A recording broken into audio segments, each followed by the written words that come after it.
Part 3 आ गया। इस बार हम कॉमेडी करेंगे।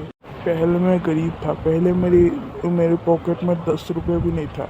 कोई टेंशन वाली बात नहीं है, अब भी नहीं है। बहुत पुरानी कहावत है, इसलिए मैं भी भूल गया।